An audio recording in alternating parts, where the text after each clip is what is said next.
이렇게 오후 예배에 이렇게 많이들 오시네요. 요즘에 안 모이는데 여러분 멋있습니다.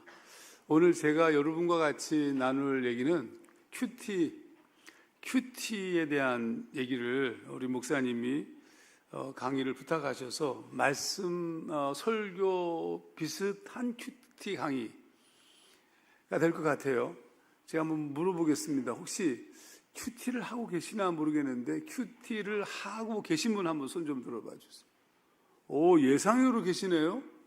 큐티 교제는 뭘로 하시나요 혹시? 생명의 삶. 생명의 삶으로 하고 계세요? 예, 좋습니다. 뭐 어떤 큐티 교제로 하든지 간에 큐티를 하고 있다는 게 매우 중요하니까 그렇다면 우리 목사님이 아무래도 큐티를 조금 더 풍부하게 할 수 있도록 저를 초청한 것 같습니다. 저를 뭐 아시는 분도 계시겠지만 모르시는 분도 계시겠고 그냥 그렇죠. 예. 우선 제가 고향이 제주도인데 혹시 제주도에서 오신 분 계십니까? 제주도 출신. 예, 아무도 안 계시군요. 제주도에 안 가보신 분 손 좀 들어봐 주세요. 오, 안 가보신 분이 계세요? 어떻게 기적입니다. 제 고향은 제주도의 애월이라는 곳이 제 고향이고 고등학교까지 제주도에서 졸업하고 난 후에 이제 공부하러 육지에 소위 올라왔다가 이렇게 계속 여기 있습니다. 큐티 재미있는데 굉장히 재미없을 수 있어요. 저희 교회는 2008년 10월로부터 밥이라는 제목의 큐티 책을 만들기 시작했고 제가 이제 거기 있는 묵상 나눔을 전부 써서 지금까지 했으니까 꽤 오래 했죠. 그럼 매번 할 때마다 한 달 정도의 큐티 교재를 쓰는 것 자체가 보통 일이 아닙니다. 이미 성경 66권 창세기부터 요한계시록까지 큐티를 전부 했고 한 바퀴 돌고 두 번째 바퀴까지 이번 4월호로 끝나는 지금 상황입니다. 완전 착하죠. 예. 원래 목사가 이렇게 열심히 성경 공부하기가 힘들거든요. 목사님들. 여러분의 목사님은 하시겠지만 대부분의 목사님들 너무 바쁘셔. 그래서 성경을 깊이 통독하고 큐티하는 게 힘들어요라고 얘기하면 이상하게 들릴지 모르지만 뭐 그렇습니다. 자, 이제 그러면 큐티를 얘기 좀 해보겠습니다. 큐티가 여러분 뭔지 아시죠? 큐티는 무엇의 줄임말인지도 아시죠? 뭐 아시겠지만 그래도 뭐 슬쩍 얘기하겠습니다. 큐티가 마이크 테스트. 예, 큐티가 제가 좀 선물도 가져와서 물어봐야 되는데 그렇지도 않고 정말 죄송합니다. 제가 큐티에 대한 책도 몇 권 썼는데 가져오려고 봤더니 한 권도 없는 거예요. 쓰던 거 외에는. 교회에 있는 줄 알았더니 교회에서 그것도 안 주문해 놓고 있어가지고 그래서 그냥 오늘 그냥 빈손으로 목사님 드릴 몇 권의 책만 들고 왔습니다. 왜냐하면 또 이렇게 시간이 지나다 보니까 뭐 들고 다니는 게 귀찮아졌어요. 여러분도 그러시죠? 성경책도 무거워서 안 들고 다니잖아요. 그렇죠? 하물며 책을 들고 다니겠어요? 우선 큐티가 뭔지를 살짝 얘기하겠습니다. 큐티는 이게 쓰는 이유는 뭐냐면 그냥 안 쓰는 것보다 쓰는 게 훨씬 폼이 나서 쓰는 거니까 여러분이 큐티는 영어로 큐티가 이제 quiet라는 말은 조용하다는 뜻이고 quiet time, 조용한 시간을 갖는다는 말인데 사실 여기에 생략되어진 부분이 with God입니다. 하나님과 조용한 시간을 갖는다. 이게 큐티입니다. 근데 이제 우리나라 원래 큐티라는 말 자체가 지금은 말씀을 묵상하는 것으로 우리가 이해하고 있지만 이건 한국적인 소위 사용법이고 원래는 뭐 이런 표현을 우리가 쓰는 것이지 그게 우리가 성경을 묵상하는 개념으로 큐티라는 것을 쓰지는 않습니다. 사실은. 그러나 이미 이게 우리나라에서 오랫동안 써왔기 때문에 일반적인 용어이기 때문에 큐티를 한다. 그러면 말씀을 묵상한다. 이런 뜻과 동일하게 쓰여지고 있는 것이 틀림이 없습니다. 그러면 하나님과 조용한 시간을 갖는데 무엇으로 조용한 시간을 갖느냐? 성경 말씀이죠. 당연히 성경 말씀. 그래서 성경 말씀을 깊이 묵상하는 것을 우리는 큐티라 이렇게 부르는 겁니다. 오늘 그 시간에 여러분이 생명의 삶으로 열심히 해오셨지만 이제 조금 다른 시각에서 큐티를 살피도록 하겠습니다. 그리고 왔다가 일로 가면은 이걸로 해야 되나요? 예, 이걸 아예 죽여주시죠. 그러면 제가 편안하게 하나로만, 그렇죠? 좋죠. 예, 여러분이 제가 그쵸 그러면 여러분도 이렇게 고개를 끄덕이셔야지. 아니 저는 이제 교회를 99년도에 종로 한복판에서 교회를 개척했어요. 1999년도에. 그래서 2명의 청년을 데리고 교회를 개척해서 지금 이제 성신여대 앞에 왔는데 5번째 이사한 건물입니다. 여성 전용 찜질방 건물을 인수해서 지금 교회에 있는데, 이제는 나이들이 다 들어가지고요. 저희 교회 평균 나이는 한 39살 정도 됩니다. 아니, 그러니까 20대가 좀 줄어들어서 걱정이라니까요. 우리도 20대가. 그래서 최근에 20대를 전담할 수 있는 목사님을 한번 데려왔는데, 희망을 걷고 있는데도 불구하고 이제는 20대 애들하고 제가 놀지를 못해요. 옛날에 놀았는데. 좀 더 오늘도 제가 2부 예배 11시 예배를 파워스톰이라 우리 중고등부 예배가 있는데 중고등부 예배 내려가서 설교하고 왔습니다. 가끔 제가 그렇게 합니다. 담임 목사가 아이들과 예배하고 그 다음에 피자 사주고 그러면 엄청 좋아합니다. 예, 좀 빗나간 얘기 한 것 같고요. 자, 우선 오늘 우리가 읽은 성경 말씀을 좀 주의해서 볼 필요가 있는데, 하나님께서 말씀하시기 전에 이 세상은 어떤 세상이었느냐 하면 1장 1절을 우리가 다시 한번 제가 읽어볼게요. 1장 1절 태초에 하나님이 천지를 창조하시니라. 2절 땅이 혼돈하고 공허하며 흑암이 깊음에 있고. 그러니까 땅이 혼돈하고 공허하며 이미 참 고맙습니다. 괜히 기품 위에 있고, 쉽게 말하자면 이 세상은 케오스, 그러니까 완전히 무인 상태, 아무것도 아닌 상태였다는 뜻입니다. 아무것도 없는 상태, 아무것도 없는 상태인 이 세상이었는데, 그 세상을 어떻게 하나님께서 창조하셨느냐 하면 말씀으로 창조하신 거예요. 이렇게 말씀하셨어요. 하나님이 이르시되 빛이 있으라. 빛이 있으라 말씀하시니까 빛이 있었던 거예요. 이거 굉장히 중요하죠. 그러니까 이게 무슨 말이냐면 말씀이 중요하다는 뜻이에요. 그러니까 그러면 하나님의 말씀은 어떤 의미를 갖고 있는가? 제가 죄송합니다. 강의안을 갖고 왔거든요. 제가 강의안 없이도 할 수 있지만 그럼 너무 교만해 보여가지고 강의안을 갖고 왔는데 강의안이 막 엉켜 있어서 잠깐 여러분. 우리 이런 때는 앞뒤 좌우죠. 인사 좀 하시면 아이고 정말 인사 좀 하시죠.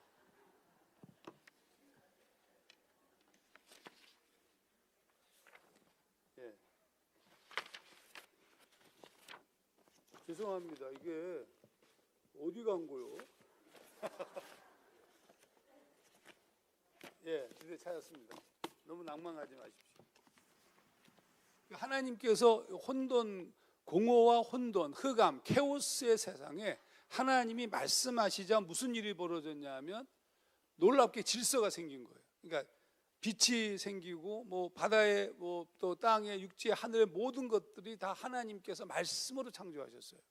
그러니까 말씀이라는 것은 어떤 의미를 갖고 있느냐 하면 하나님께서 실제적으로 역사하시는 방법이라는 뜻입니다. 그러니까 말씀하는 순간 말씀이, 그러면 우리가 잘 이해가 안 돼요. 여러분, 이 이해가 안 되는 것을 설명하기는 좀 어렵지만, 그러면 이 말씀이 무엇이냐? 어떻게 하나님께서 말씀하신 것인가?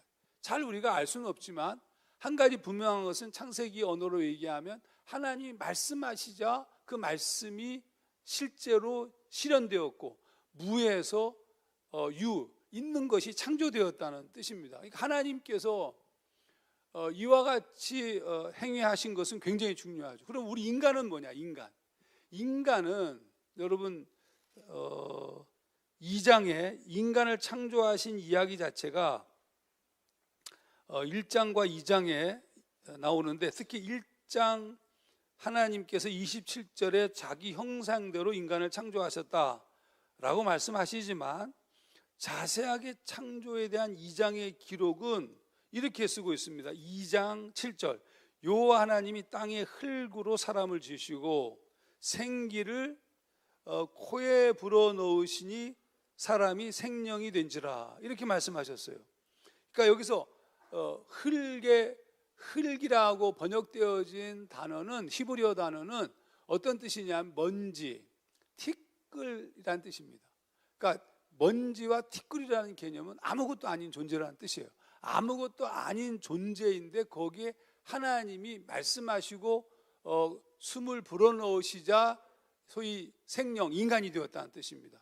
그러니까 하나님께서 매우 중요한 개념은, 말씀은 무엇이냐 하면 창조의 행위예요. 그러면 창세기에서 얘기하고 있는 이 말씀은 도대체 무엇이냐? 놀랍게도 그 말씀은 요한복음 1장 14절, 말씀이 육신이 되어 우리 가운데 거하심에 우리가 그 영광을 보니 아버지의 독생자의 영광이요 은혜와 진리가 충만하더라. 그러니까 말씀, 하나님께서 창조하신 그 말씀을 요한복음에서는 헬라어로 무슨 단어를 썼냐면 로고스라는 단어를 썼어요. 이 로고스라는 단어는 어떤 의미냐면 이게 소위 말하면 헤겔이라든지 플라톤 철학에서는 이 로고스가 소위 말하면 우주의 이성이고 모든 것의 끝자락에 존재하는 내용이에요. 그러니까 하나님께서 이 세상을 창조하신 하나님의 소위 말하면 창조의 방법은 말씀이었는데, 그 말씀이 하나님이셨고 오늘 우리 가운데 말씀으로 오신 분이 예수 그리스도라는 겁니다. 뭐 어렵죠, 사실은. 이 어려운 얘기지만 한 가지 분명한 것은 뭐냐면 말씀과 하나님은 동일하시다 하는 거예요. 그러면 하나님과 말씀이 동일하다 그러면 그럼 무슨 일이 벌어지게 되냐면, 하나님이 만약에 여기 하나님께서 나타나신다면 놀라운 일이 벌어지겠죠, 당연히. 구약에 있어서 하나님은 워낙에 거룩하신 분이기 때문에 그분이 등장하는 순간 하나님을 만난 자들은 다 죽었어요. 그래서 하나님께서 우리 가운데 내려오실 때는 어떤 방식으로 내려오시냐 하면 구름으로 오셔요. 그래서 쉐키나라고 부릅니다. 어두운 구름.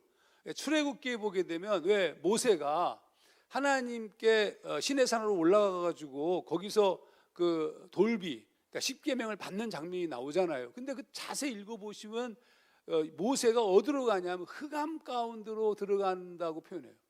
왜 흑암이에요? 하나님은 어두운 곳에 계신 거예요. 왜 어두운 곳에 계세요? 환한 곳에 계신다는 것은 우리가 죽음을 의미해요. 하나님이 환한 광채로 우리 가운데 오신다, 우리는 다 죽어요. 그러니까 하나님의 완벽한 거룩을 감추시는 거예요, 흑암으로. 그래서 나중에 이제 다윗과 솔로몬의 그 성전 건축을 할 때 하나님께서 흑암 중에 거하신다고 하셨으나 그러면서 이제 성전을 짓는 장면이 나오는데 하나님이 일부러 흑암 가운데 거하시는 거예요, 우리를 살리시기 위하여서.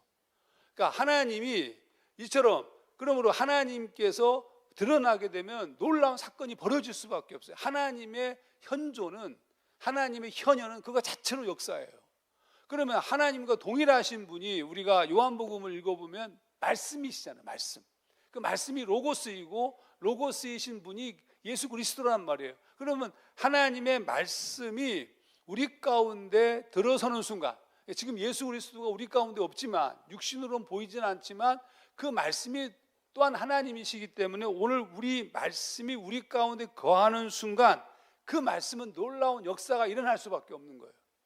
그게 말씀이에요. 그래서 마틴 루터와 같은 종교개혁자가 어떤 표현을 쓰냐 하면 스크립추라 sui ipsius interpres. 그러니까 성경은 스스로 자기를 해석한다는 거예요.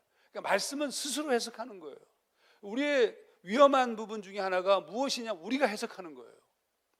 사실은 여러분이 목사님의 설교를 듣는 거 굉장히 중요합니다. 목사님의 설교를 듣는 것과 함께 반드시 해야 되는 것은 여러분도 하나님의 말씀을 직접 대언해야 돼요. 그러니까 자 보세요. 지금까지 좀 어렵죠. 앞으로도 계속 어려울 텐데 어떡하죠? 어렵지 않게 얘기하려고 설교를 하라고 그랬으면, 그러면 큐티를 못 가르치니까. 하나님께서 우리에게 주신 말씀이 있어요. 말씀. 우리가 읽고 있는 성경입니다. 성경. 이제 영어로는 텍스트라고 부릅니다. 이 성경은 어떻게 이루어진 거냐면 여기에 이렇게 성경을 둘러싸고 있는 소위 이걸 이제 삶의 자리, 우리들의 삶의 자리, 이거를 이제 컨텍스트라고 부릅니다.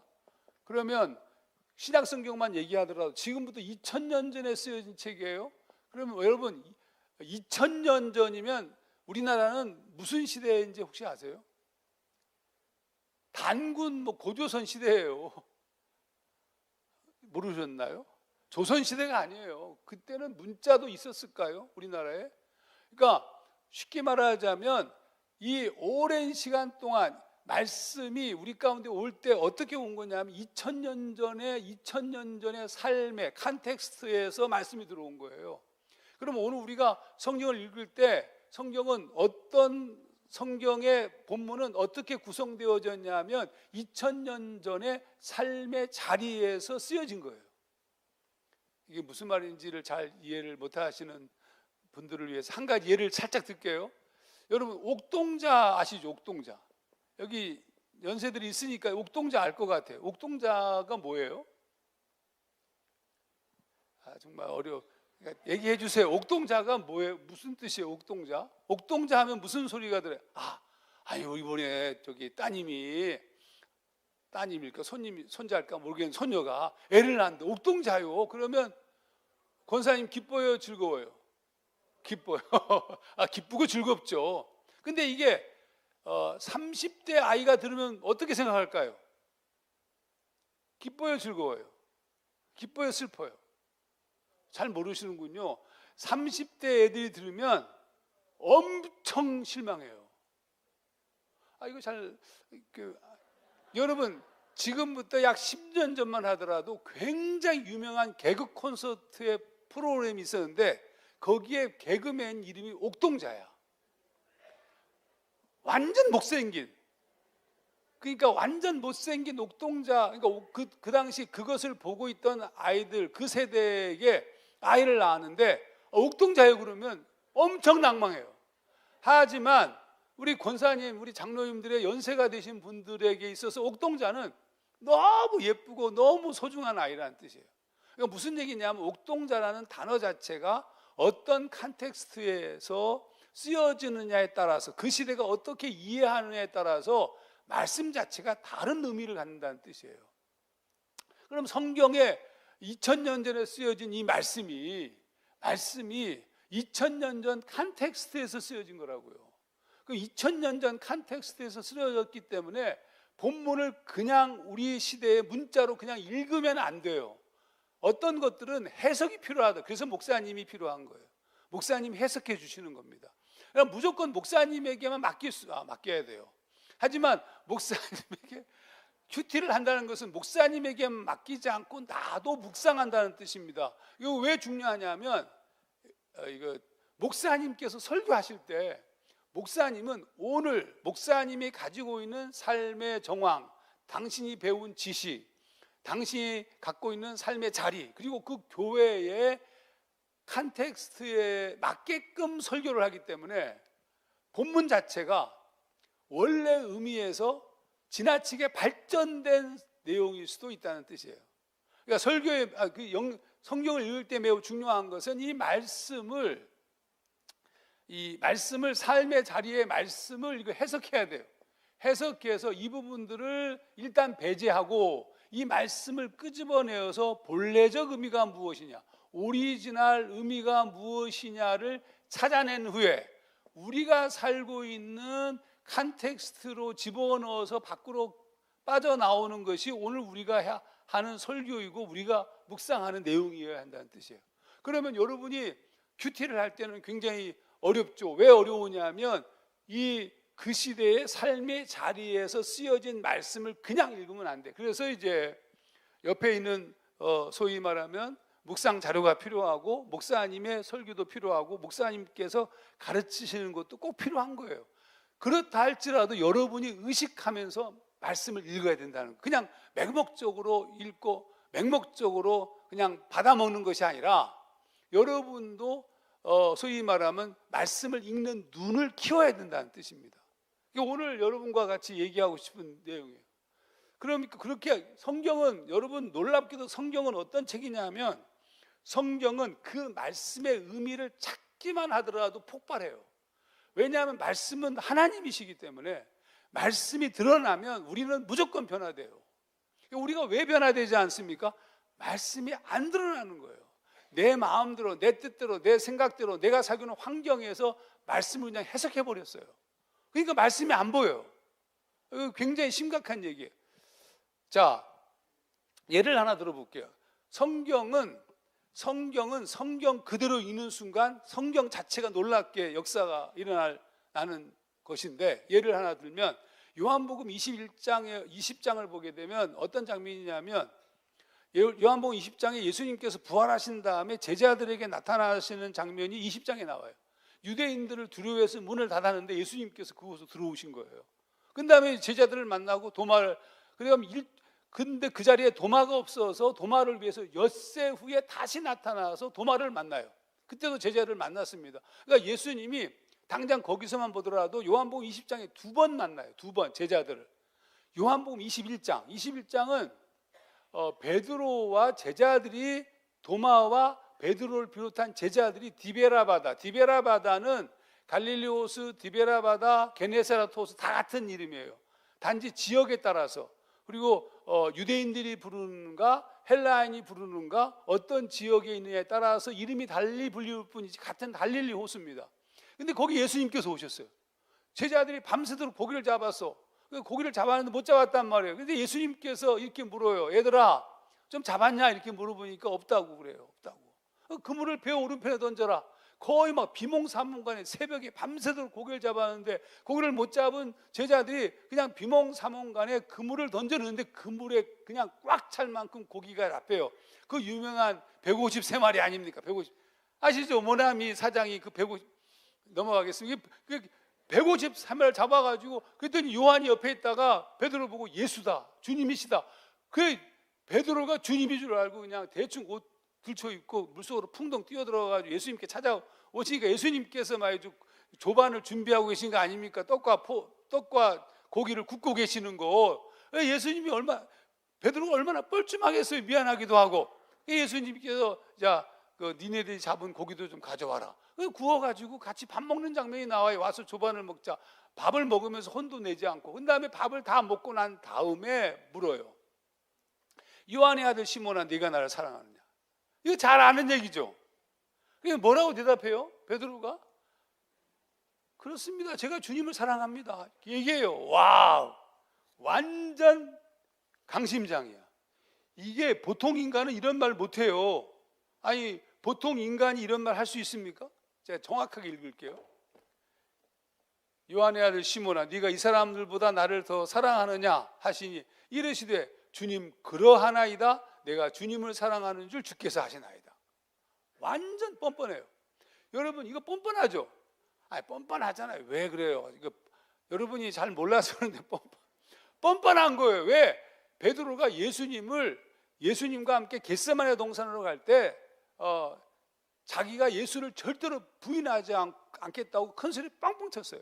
근데 예수님 뭐라고 말씀하시냐면, 그러니까 베드로가 이 사람들 뭐 다 보면서 나는 절대로 이 사람들은 배반할지라도 나는 절대로 배반하지 않겠습니다라는 뉘앙스의 큰 소리를 뻥뻥 쳤다고요. 근데 실제로 예수님을 3번 부인하죠. 그 중에 한 번은 저주를 한단 말이에요. 그러니까 이건 완전히 나쁜 놈이에요. 그리고 예수님께서 십자가에 못 박혀 죽으실 때 거기에 베드로가 있었을까 없었을까? 있었을 수도 있어요. 성경에는 있었다는 기록은 없고 요한만 기록하고 베드로는 저쪽에 숨어가지고 뭐 요렇게 보고 있을 수는 있어요. 하지만 예수님을 떠난 자가 베드로였습니다. 그러니까 못된 놈이죠. 막말로 얘기해가지고. 그런데 예수님이 물으시는 거예요. 그리고 20장에도 예수님께서 부활하신 다음에 제자들을 만나는데 제자들이 예수를 직접 받고 도마가 나중에 예수님께서 엿새 위에 모셔가지고는 야 한번 네 손가락을 내 옆구리 넣어봐라, 손바닥에 찔러봐라, 이렇게까지 얘기하는 장면에 베드로가 있었다고요. 그러면 21장에 가면은 고기 잡으러 가는 것이 아니라 복음 전하러 가야 돼요. 왜냐하면 20장에 만났을 때 주님께서 이 말씀하셨어요. 아버지께서 나를 보내신 것 같이 나도 너희를 보내노라. 파송 명령까지 다 했다고요. 근데 21장에 고기 잡고 있는 거 아닙니까? 근데 고기를 잔뜩 잡았어. 나왔는데 거기에 예수님이 고기를 굽고 계시고 떡도 다 굽고 있는데 그 상태에서 예수님이 하신 말씀이 네가 나를 사랑하느냐 이 사람들보다 얘기하면 네 그렇습니다 라고 할 수 있냐고요. 진짜 한 대 쥐어받고 싶죠. 근데 베드로가 그렇다는 거예요. 내가 주를 사랑하는 주께서 아시나이다. 예수님이 두 번째 또 물어요. 두 번째 물으실 때는 한 단어를 뺐어요. 이 사람들보다라는 말을 뺐어요. 네가 나를 사랑하느냐. 그랬더니 베드로가 또 그냥 얘기해. 주님 그러하나이다. 내가 주님을 사랑하는 줄 주님께서 아시나이다. 세 번째 물으세요. 세 번째는 이렇게 묻습니다. 요한의 아들 시몬아 네가 나를 사랑하느냐. 그랬더니 베드로가 주께서 세 번째 내가 나를 사랑하느냐 하심으로 베드로가 근심하여 이르되 주님 모든 것을 아시오매 내가 주님을 사랑하는 줄 주님께서 아시나이다. 잘 이해가 안 돼. 저는 베드로가 이해가 안 됐어요. 아니 그 상태에서 뻔뻔하게 내가 주님을 사랑합니다. 주님 다 아시지 않습니까? 아시겠죠. 하지만 어떻게 그렇게 얘기할 수 있냔 말이에요. 그러니까 여러분 이 말씀은 이 말씀의 의미, 이 말씀을 그냥 그대로 읽으면 여러분 여기에 놀라운 뜻이 숨어 있어요. 그냥 이 말씀을 제가 얘기했죠. 오리지널 미닝, 본래적 의미, 본래적인 것을 끄집어내기만 하면 그건 놀라운 능력이 생겨요. 삶의 그러니까 이 지금 요한복음 21장의 얘기는 말씀의 컨텍스트뿐만 아니라 컨텍스트에는 뭐가 있냐면 언어도 들어있고 문화도 들어있고 그 다음에 뭐 시대적 배경도 수없이 많은 것들이 깔려 있어요. 그러니까 이것들을 풀어내야 되는 거예요. 이것들을 풀어내는 순간 이 말씀은 우리에게 갑자기 살아서 역사하십니다.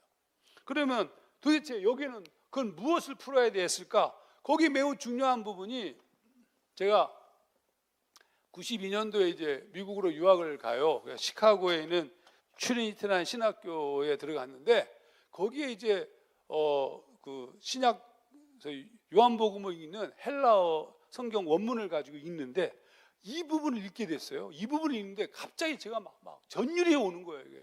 말씀이 너무 기가 막히고 와 이런 뜻이었어?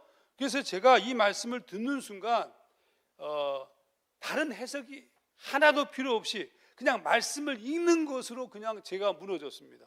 왜냐하면 우선 베드로가 물었던 첫 마디가 요한의 아들 시몬아 네가 이 사람들보다 나를 더 사랑하느냐 이렇게 물어봤잖아요. 근데 그때 예수님께서 물었던 단어가 무엇이냐 하면 아가페입니다. 아가페. 나를 아가파오 나를 아가페적으로 사랑하냐 물어본 거예요. 그러니까 아가파스메 나를 아가페적으로 사랑하냐 플레온 투톤 이 사람들보다라는 것은 베드로가 겟세마네로 올라가면서 다 부인할지라도 나는 부인하지 않겠습니다라는 말을 예수님이 기억하시고 이 사람들보다라는 말을 쓴 거예요. 나를 아가페적으로 사랑하냐 이렇게 물어보신 겁니다. 그러니까 베드로가 이에 대한 대답을 뭐라고 얘기하냐면 이렇게 대답하는 겁니다. 이렇게 나이쿠리에스 호이다스 호티필로세 필로세라고 대답했어요. 필로세는 필로스 사랑을 말하는 거예요. 필로스 사랑은 우정 같은 거, 우정. 그래서 여러분 소피아 지식을 필로 사랑한다는 뜻, 그게 철학이에요.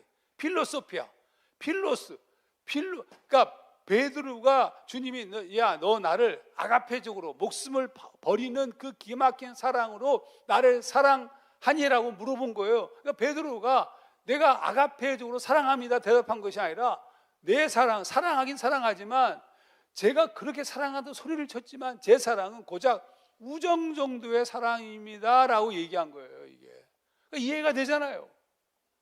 또 예수님이 물으세요. 이번에는 아까 플레온 투톤 이 사람들보다라는 말을 빼고 물어요. 내가 나를 사랑하느냐 아가페로. 그랬더니 당연히 베드로는 또 필로세로 대답하죠. 내가 주님을 필로스적으로 우정 정도로 사랑합니다 라고 대답을 했어요. 세 번째가 기가 막힌, 세 번째 예수님이 이렇게 물으세요. 뭐라고 물으시냐면 필레이스메, 이렇게 시몬 요한우 필레이스메, 그러면 너는 나를 필레이스메, 필로스적으로 사랑하니라고 물어보신 거예요.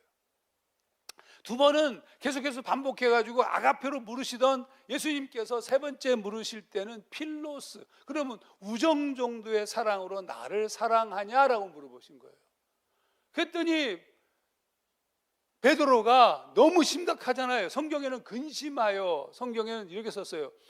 베드로가 근심하여 이르되라고 얘기했지만 원래 헬라어 성경을 보게 되면 근심하여라는 말을 엘류페이테라는 말을 썼어요. 엘류페이테라는 말은 슬퍼서예요. grieved, 슬퍼서, 너무너무 감격해서, 이런 뜻이에요. 자, 여러분 보세요. 그러니까 예수님께서는 네가 나를 아가페적으로 사랑하지 않아도 좋다. 그러면 네가 사랑할 수 있는 그 사랑으로 나를 사랑할 수 있겠니라고 물어보신 거예요. 주님께서 우리의 위치로 내려오셔서 우리의 모습으로 우리를 사랑하신 거라고요. 그럼 여러분 똑같이 요한복음 21장 그냥 읽었어요. 그냥 읽었는데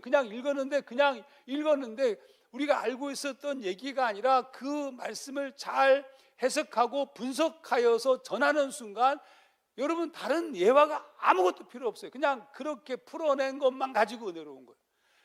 정말 좋은 설교자들은 그냥 말씀을 그냥 풀어서 얘기하는 것으로 은혜가 돼요. 근데 이런 부분들을 누가 하냐? 신학 공부를 한 목사님들이 늘 공부하고 성경 연구하고 이렇게 풀어서 끄집어내는 거예요. 여러분이 말씀을 끊임없이 묵상하되, 큐티 말씀을 묵상하되, 말씀을 묵상하는 게 중요한 것이 아니라, 첫 번째 말씀을 묵상하는 게 중요하지만 두 번째 그 말씀을 해석한 것들을 듣는 것도 중요하고, 세 번째 이 말씀을 가지고 말씀을 전하는 여러분의 공동체 설교자가 중요하다는 뜻이에요.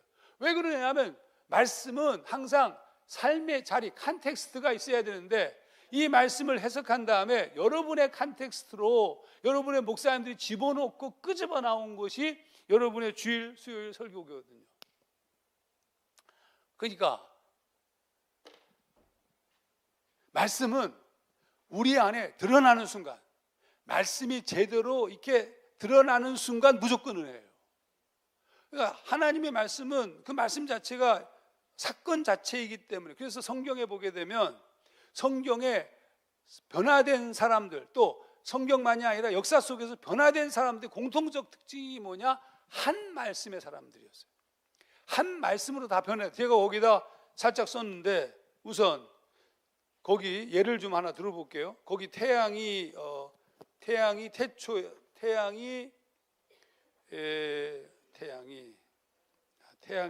여기 없나 보다. 태양이 여기 있나요? 저 뒤에다가 제가 몇 가지를 썼잖아요. 태양이 머물고 1페이지, 달이 멈추기를 백성이 그 대적에게 원수를 갚기까지 하였느니라. 야살의 책에 이 말씀이 쭉 있는데 여러분 이거 뭐 감동이 돼요? 이 말씀 읽는 순간 막 뒤집어지세요? 아니잖아요. 근데 여러분 이 말씀에 뒤집어진 사람이 갈릴레오였습니다. 그러니까 갈릴레이는 여호수아의 말씀에 의지해서 지동설을, 그러니까 하늘이 도는, 태양이 도는 것이 아니라 지구가 돈다는 지동설을 주장하게 됐어요. 말씀을 보는 순간. 또 한 가지, 갈라디아서 6장 9절, 우리가 선을 행하되 낙심하지 말지니 포기하지 아니하면 때가 이르매 거두리라. 이 말씀은 윌리엄 윌버포스가 하나님으로부터 받은 말씀이고, 이 말씀 때문에 윌리엄 윌버포스의 사역이 진행됐어요. 윌리엄 윌버포스는 누구냐 하면 영국의 노예무역을 폐지한 사람이에요. 과거에 영국은 대영 제국이라고 불렀을 때는 해상을 다 장악하고 있었는데 해상 무역의 거의 50% 이상이 뭐냐 하면 노예무역이었습니다. 아프리카에서 흑인들을 잡아다가 노예를 팔았어요. 거기에서 엄청난 예산을, 엄청난 나라의 수익을 얻었습니다. 뿐만 아니라 영국 사회 자체 속에서도 노예 제도가 그냥 인정되고 있었습니다. 근데 이걸 보고 있었던 윌리엄 윌버포스와 동시대 사람, 그에게 영향을 준 목사님들이 있는데 그 중에 한 분이 존 웨슬리 목사님이고, 또 한 부분이 여러분이 잘 아시는 존 뉴턴 아시죠? 나 같은 어메이징 그레이스를 만든 분. 이분들이 영향을 줬어요. 그래서 윌리엄 윌버포스가 하나님이 이 말씀을, 이 갈라디아 6장 9절 말씀, 근데 노예 무역이 나라의 재정의 상당수를 차지하고 있는데 국회의원이 되었지만 어떻게 한 사람이 그걸 바꿀 수가 있겠어요? 그러니까 여러 가지 문제가 생기고 수없이 많은 압박과 핍박을 당하였지만 윌리엄 윌버포스가 포기하지 않은 이유가, 포기하고 싶었는데 이 말씀이 그의 심장 속으로 들어온 거예요. 우리가 선을 행하되 낙심하지 말지니 포기하지 아니하면 때가 이르면 거두리라. 우리는 그냥 읽을 수 있지만 윌리엄 윌버포스라는 사람은 죽을 때까지 이 말씀에 의지하여서 살게 되었고, 결국 윌리엄 윌버포스가 죽기 전에 노예 무역을 폐지하는 법안을 통과시키고, 그리고 윌리엄 윌버포스가 죽고 난 후 얼마 안 돼가지고 영국에서의 노예 제도가 폐지가 됩니다. 한 사람에게 하나님께서 말씀하신 그 말씀이 그로 하여금 강력한 힘을 갖게 만들었다는 뜻입니다. 만일 집이 스스로 분쟁하면 그 집이 설 수 없고, 마가복음 3장 25절 말씀은 에브라함 링컨이 하나님으로부터 받은 말씀이고, 뭐 그런 말씀은 엄청 많습니다. 제가 그래서 거기 예를 들어서 써넣었죠.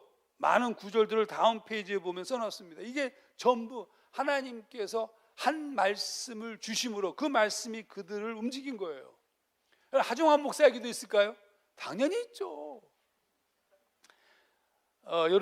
여러분이 보실 때 하정환 목사 괜찮아 보여요? 안 괜찮아 보이죠? 무조건 괜찮아 보이죠.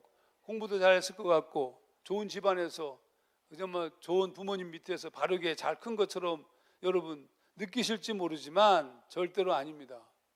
저는 뭐 이렇게 태어나면서부터 우리 어머니 아버지가 별거 하고 계셨고, 그래서 저는 외할머니 손에서 자랐습니다. 초등학교 2학년 때까지 어머니 아버지와 같이 산 게 아니라 외할머니하고 살았는데, 외할머니가 위암으로 돌아가시니까 어쩔 수 없이 어머니하고 살게 되는데, 어머니하고 하도 오랫동안 떨어져 살았기 때문에 어머니를 어머니라고 안 부르는 거예요. 어머니는 병원에서 보조간호사 일을 하고 있었는데 어머님과 함께 그 병원 옥상 옥탑방에서 둘이 살았습니다. 근데 얼마나 그러면 삐뚤어졌겠어요. 어렸을 때부터 외할머니 손에서 자랐으니까 얼마나 장난이 심했겠어요. 하도 장난 심하고 하도 그러니까 주변에 간호원 누나들이 이게 사람 될 것 같지 않다고, 그래서 우리 어머니 걱정한 것이 이게 아버지가 없어서 그런가 보다. 소위 호로이 자식 이란 말 아시잖아요. 그래서 이제 우리 어머니가 아버지와 결합을 결정해요. 제가 초등학교 5학년 때.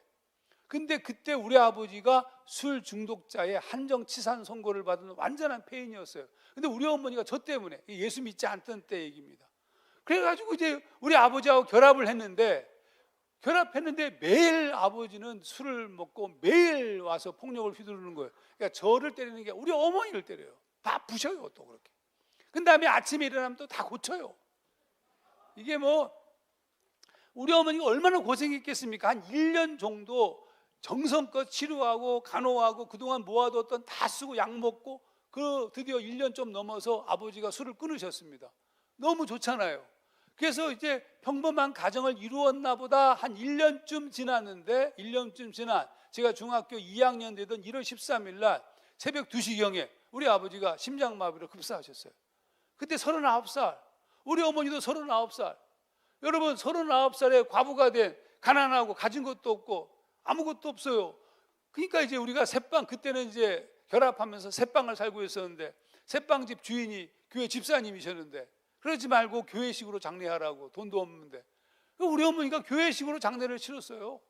목사님이 오셔가지고, 옛날엔 다 염도 목사님이 다 해주셨고 염다하고 장례를 다 치르고 나니까 우리 어머니가 미안하잖아요. 교회를 안 갈 수가 없잖아.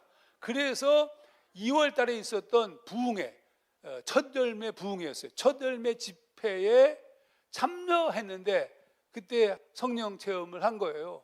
우리 어머니가, 예수 믿지 않던 어머니가 그때부터 뒤집어져서 평생 저만 믿고 사시다가 제가 목사 안수 받고 난 다음 해에 돌아가셨어요. 우리 어머니가 제가 목사 안수 받기 전해에 갑자기 몸에 이상이 있다고 병원에 가서 검사했는데 자궁암 3기 말이셨습니다. 6개월밖에 살 수 없다고 하셨는데, 아들이 목사 안수 받고 난 보고 그 후에 하나님의 부르심을 받았죠. 그러니까 이게 가난하고 뭐 이렇게 삐뚤어질 수밖에 없는 어떤 상황이었고, 뿐만 아니라 그러니까 이제 병원에 살 때는 옥탑방에 사는데 옥탑방에서 바로 아래층이 병원 원장네 식구들이야. 사남 일녀 우리 또래인데 걔네들은 너무 잘 살고 너무 부유해. 나는 너무 못 살고 너무 막 간호원 누나들 막 차별해. 지혜비를 닮아서 이렇게. 여러분 나는 지혜비를 닮은 줄 알았어요. 39살 되면 난 죽을 거라고 생각했어요. 예수 믿지 않던 시절이잖아요. 근데 그 상황에서 공부도 못했어요. 공부 여러분 잘한 것처럼 보이죠. 지금 물론 박사학위도 있지만 공부를 못해서 고등학교 때는 357명 중에 325등 했어요.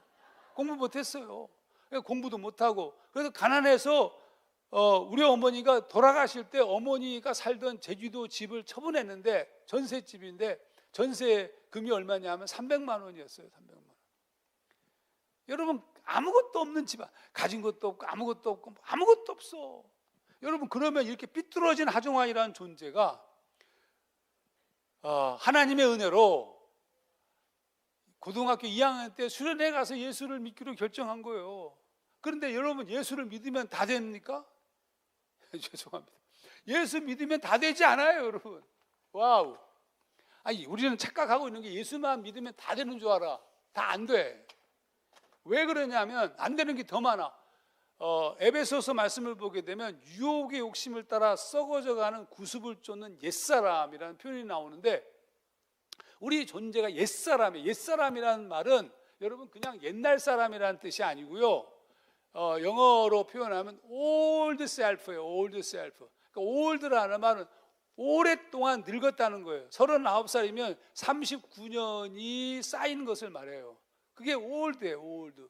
옛사람이라는 말은 39년 동안 만들어진 존재라는 뜻이에요. 어떻게 만들어졌냐면 유혹의 욕심을 따라 썩어져가는 구습, 욕심으로 욕심, 내가 무엇이 되고 싶어요, 무엇을 하고 싶어요, 세상에서 인정받고 싶어요, 세상으로부터 내가 안전해지고 싶어요. 이거를 숨은 동기라고 얘기하는데 토마스 머튼이라는 영성가가 숨은 동기로 인정받고 싶은 동기, 안전해지고 싶은 동기, 세상을 지배하고 싶은 동기, 이 동기에 의해서 그게 형성된 게 욕심이야. 그래서 내가 예를 들어서 예 안 들을게요. 시간 없으니까. 그런 욕심을 갖고 있었던 이 욕심, 예를 들게요. 고등학교 어떤 애가 고등학교 입학했어요. 그랬더니 형들이 너 일로 와봐. 너 괜찮은데 야 우리 서클에 들어와라. 그래서 들어가려고 했더니 딱 들어갔더니 뭐라고 하냐면 야 담배 피워. 그러는 거야. 담배 피워. 담배 피우면 안 되는데 담배 펴야 돼요, 말아야 돼요. 이 서클에 있으려면 펴야 돼요. 왜? 인정받으려면. 너 뭐 그럼 못해. 그럼 너 우리 서클에 있을 수 없어. 이 자식 패. 때리는 거예요. 그러니까 거기서 인정받으려고 담배를 피워. 이게 숨은 동기예요. 근데 이걸 담배를 계속 피다 보니까 그런 욕망, 그런 욕심, 동기에 의해서 담배를 계속 피다 보니까 이게 나중에 인이 박혀. 그거를 이제 프로그램화 된다는 거예요. 구습. 프로그램이 돼요. 나중에는 이걸 가만히 내가 처음에는 피지 않으려고 했었는데 인정받으려고 피웠는데 어느 날 시점이 되니까 그것이 당연한 것이 되어버린 존재가 된 거야. 그 존재를 옛사람이라고 부르는 거예요. 우리가 이 땅에 살아가면서 오랜 시간 동안 만들어진 원래 본래적 하나님께서 창조하신 원래 모습이 아니라 왜곡되어진 존재로서의 지금 옛사람이 있다고요. 그러니까 어떤 사람은 믿음도 엉망인 사람도 있어. 잘못된 신앙 구조를 갖고 잘못된 가르침으로 잘못 배워가지고 엉뚱한 얘기들, 이단들이 왜 나오냐면 잘못 배워서 잘못 끊임없이 메시지가 들어가서 이상한 존재가 되어버린 거예요. 말씀이 제대로 들어가야 말씀은 우리를 쪼개고 분석하고 깨지게 만들고 새롭게 만드는 능력이 있기 때문에 그래서 말씀이 중요한 겁니다.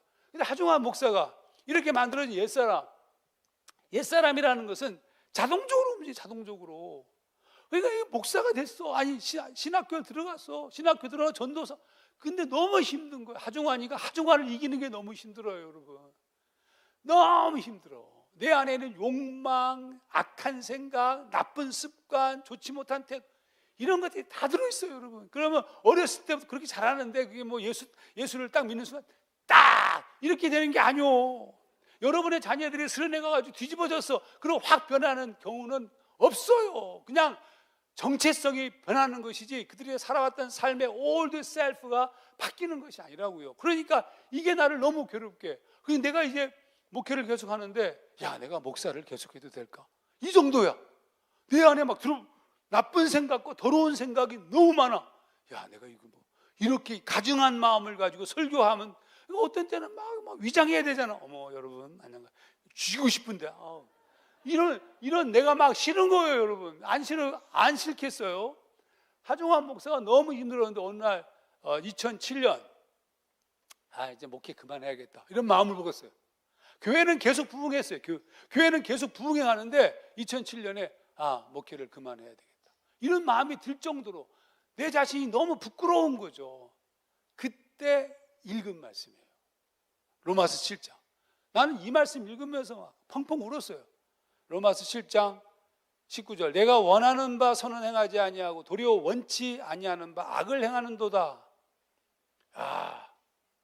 만일 내가 원하지 아니하는 그것을 하면 이를 행하는 자가 내가 아니요 내 속에 거하는 죄니라.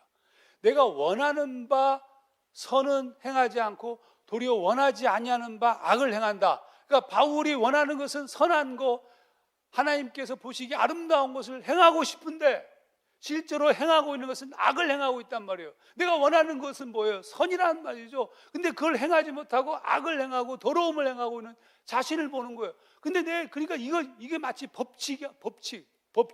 잘 보세요. 법에 대한 얘기가 나옵니다. 그러므로 내가 21절. 그러므로 내가 한 법을 깨달았노니 곧 선을 행하기 원하는 나에게 악이 함께 있는 것이로다. 내 속사람으로는 하나님의 법을 즐거워하되 내 지체 속에서 한 다른 법이 내 마음의 법과 싸워 내 지체 속에 있는 죄의 법 아래로 나를 사로잡는 것을 보는도다. 내가 죄의 법에 사로잡힌 존재, 내가 어떻게 이길 수 없는 존재가라는 것을 깨달은 거예요. 이게. 그래서 바울이 마지막 선포한 거 이거예요. 오라 나는 곤고한 사람이로다. 누가 나를 이 사망의 몸에서 건져낼고, 사망의 몸이라는 것은 시체라는 뜻이에요. 시체의 뜻이 뭔지 아세요? 시체는 자기가 스스로 아무것도 할 수 없는 존재예요.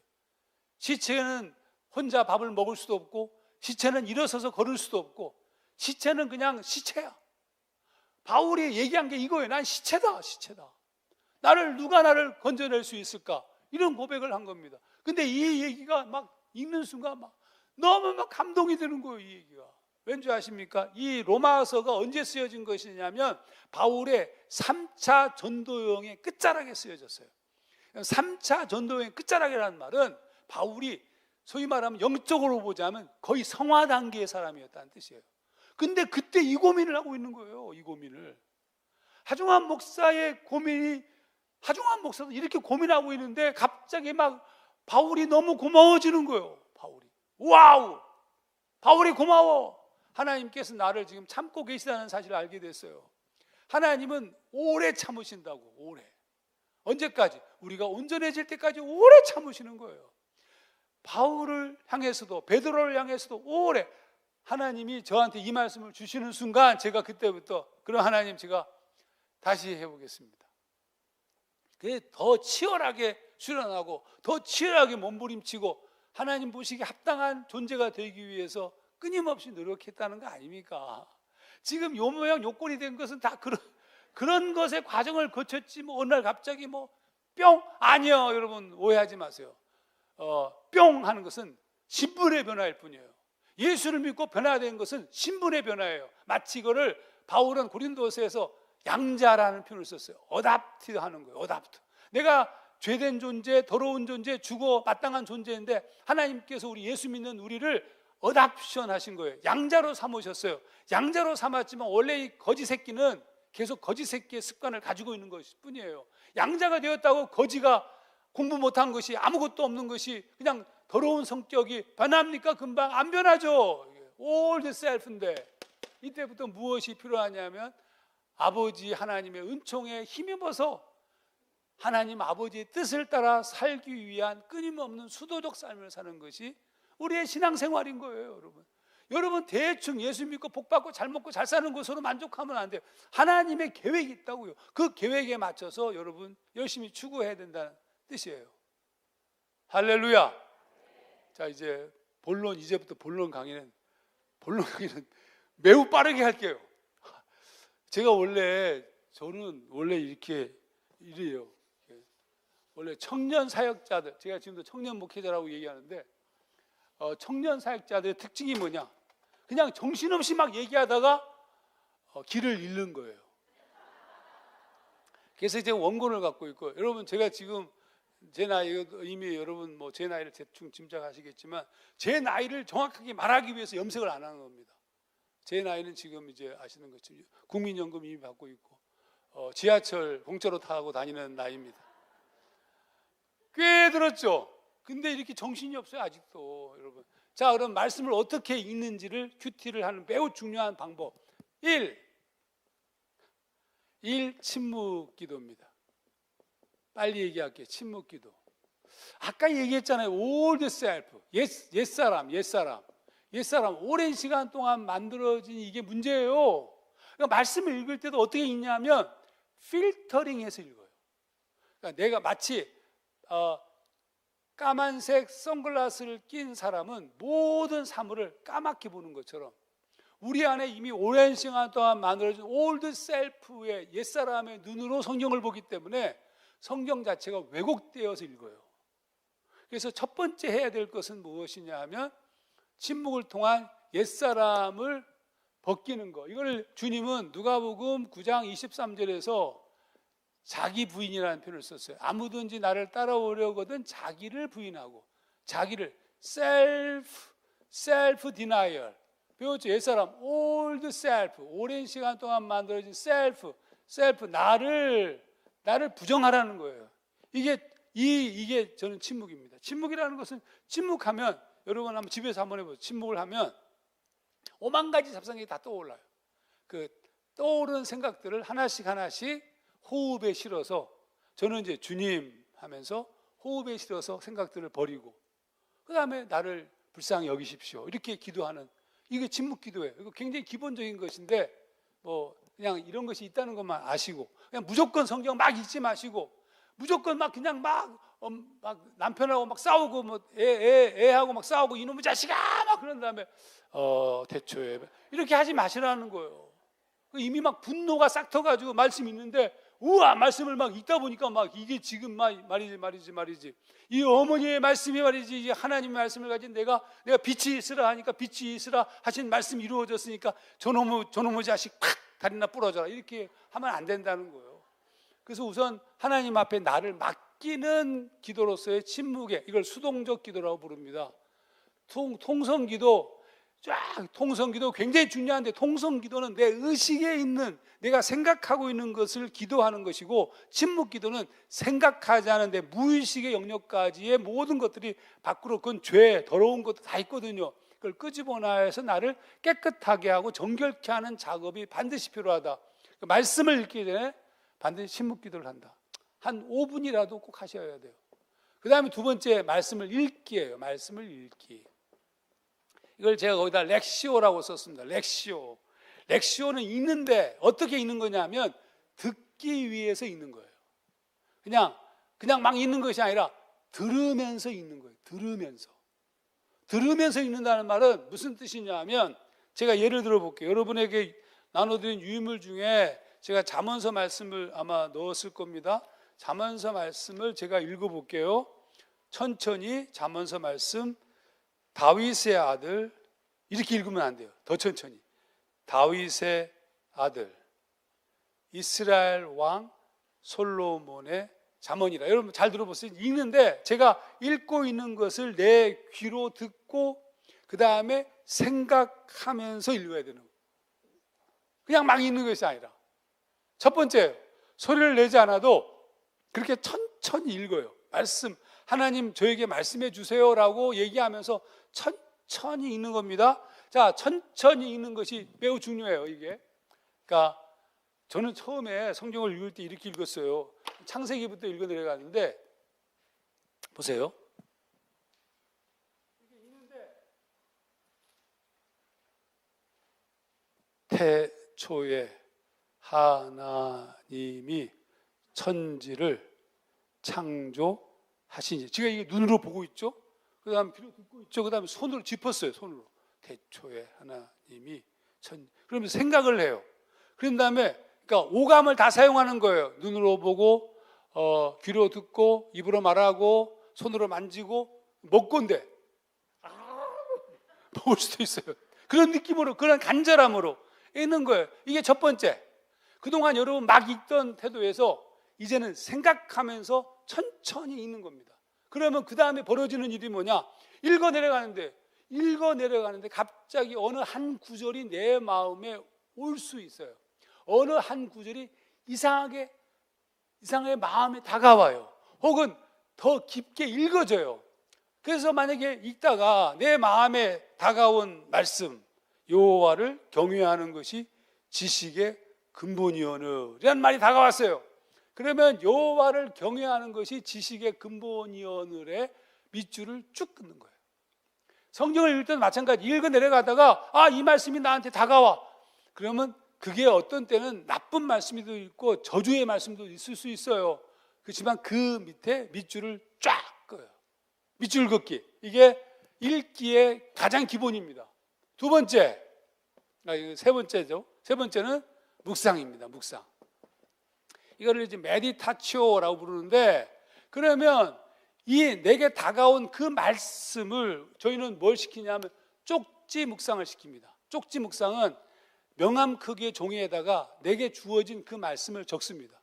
적어서 이거를 주머니에 놓고 다니든지, 어떤 사람은 5장, 10장씩 써도 괜찮다. 잊어버리면. 그러면 여기도 놓고 안주머니도 놓고 부엌에도 붙이고 여기도 책상 앞에도 붙이고, 그래서 하루 종일 그 말씀을 계속 읽는 거예요.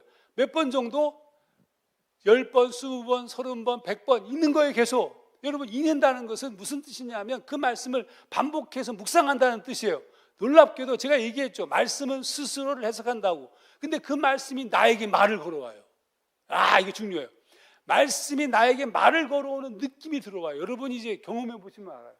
반복해서 읽다가 그 말씀 한 구절을 반복해서, 여러분 성경을 많이 읽는 게 중요한 것이 아니라 처음에 얘기한 것처럼 한 말씀이라도 제대로 읽고 누리 안에 들어와야 우리의 삶을 바꾸는 거거든요.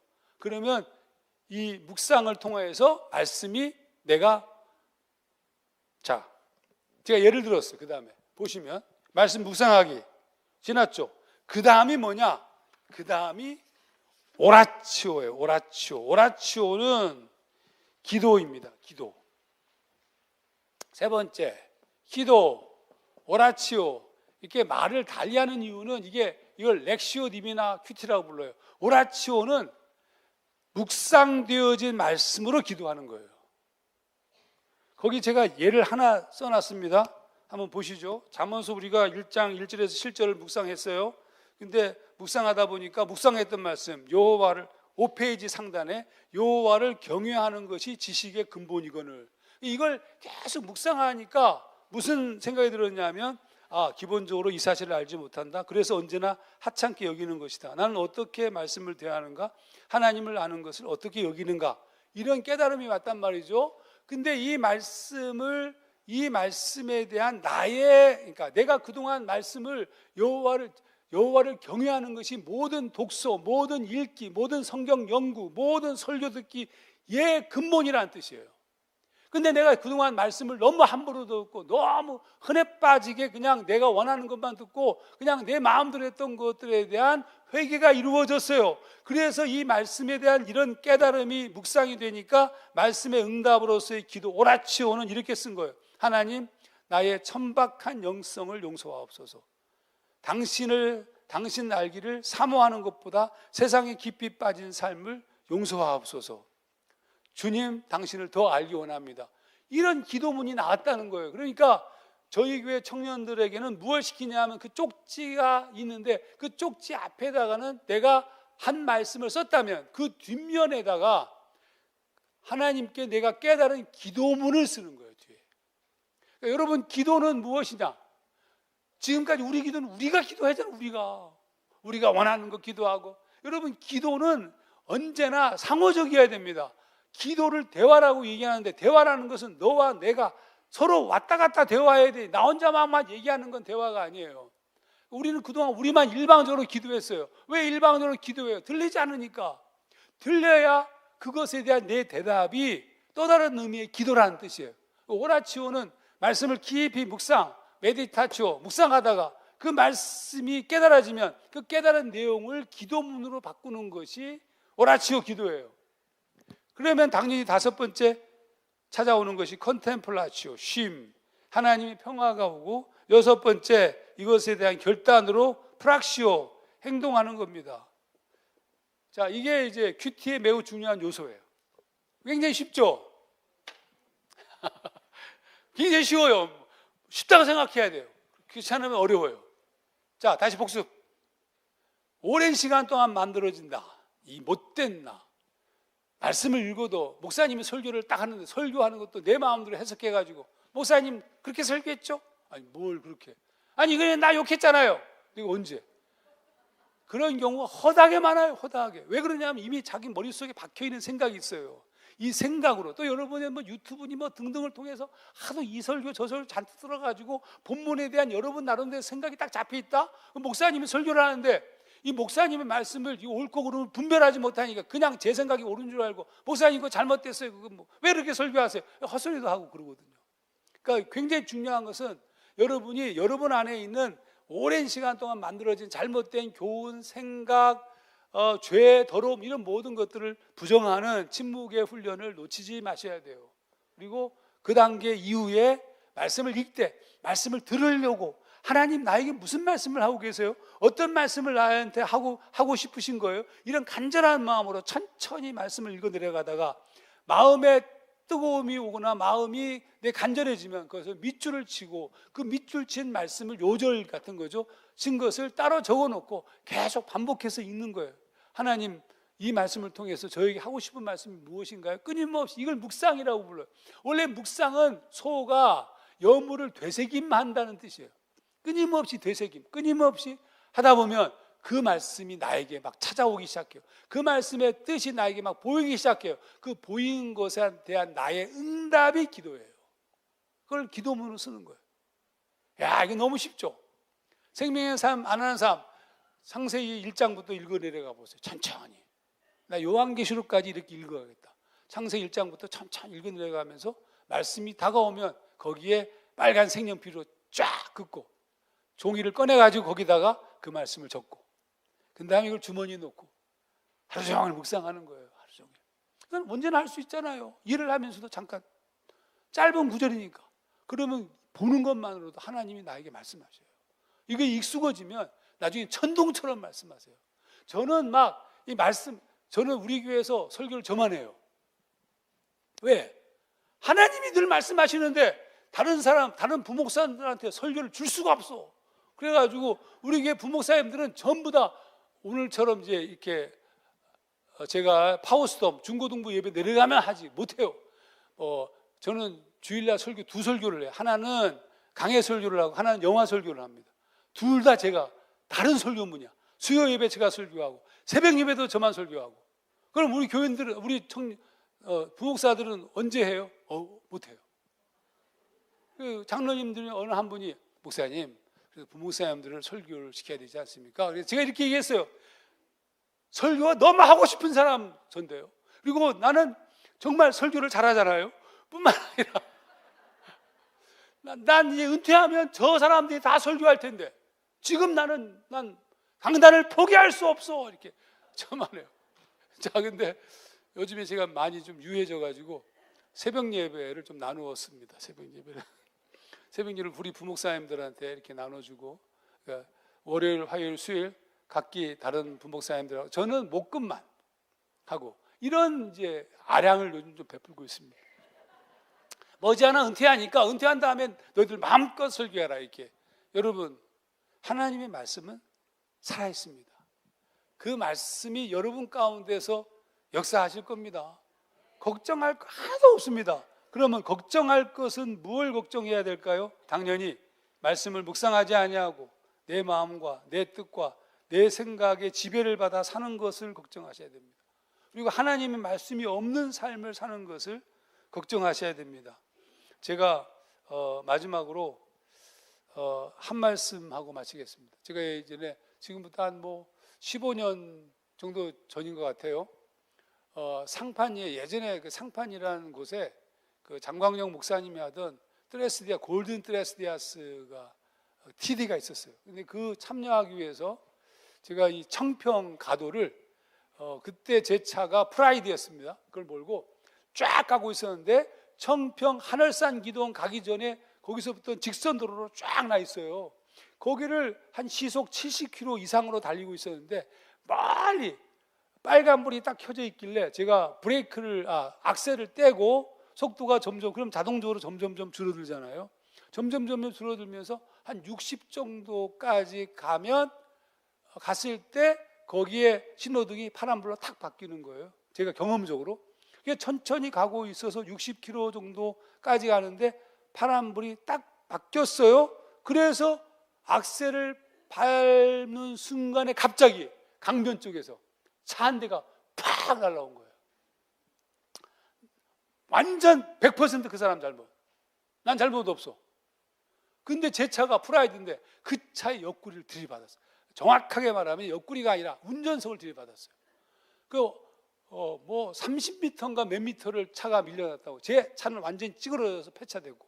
그러면 여러분 그 순간 저는 죽은 거나 마찬가지잖아요. 사람들이 막 와가지고 사람이 죽었다고 머리에서 피가 나고 이게 이 상태고. 제가 근데 그때 놀랍게도 하나님이 제 안에 평안을 주셨어요. 와, 그 말씀이에요. 말씀이 생각나네요. 말씀이 강하고 담대하라. 두려워하지 말며 놀라지 말라. 네가 어디로 가든지 네 안에 여호와가 나와 함께 있느니라. 그 말씀이 내 안에 여호수아 말씀인데 그 말씀이 네 안에 딱 떠오르는 그 순간 놀라운 평화가 왔어요. 말씀은 스스로 일합니다. 여러분이 좋은 말씀을 찾아다닐 필요 없습니다. 여러분이 우리에게 주어진 이 기가 막힌 하나님의 말씀의 성경을 차근차근 묵상해가면 그 말씀이 살아서 우리 가운데 역사합니다. 그리고 그 말씀이 묵상이 깊어지면 깊어질수록 우리 목사님이 하는 설교가 너무 달 거예요. 왜냐하면 그 말씀을 깊이 묵상한 가운데 나온 설교이기 때문에. 그럼 얼마나 해피하겠어요. 그렇죠? 행복하다니까 왜 이렇게 여러분 행복하게 하나님의 말씀을 품은 멋있는 사람으로 살아가셔야 됩니다. 잠깐 기도하겠습니다. 하나님 아버지 은혜와 사랑을 진심으로 감사드립니다. 오늘 귀한 도학교회 성도님들을 이렇게 만날 수 있게 인도하여 주시고 하나님의 말씀을 정말 사모하여 묵상하고 싶고 큐티하고 싶어하는 이 귀한 분들에게 말씀을 잠시라도 나눌 수 있게 인도해 주셔서 감사합니다. 주의 말씀을 듣고 그 말씀대로 사는 거룩한 하나님의 사람들 되도록 인도하여 주시옵소서. 예수님 이름으로 기도하옵나이다. 아멘.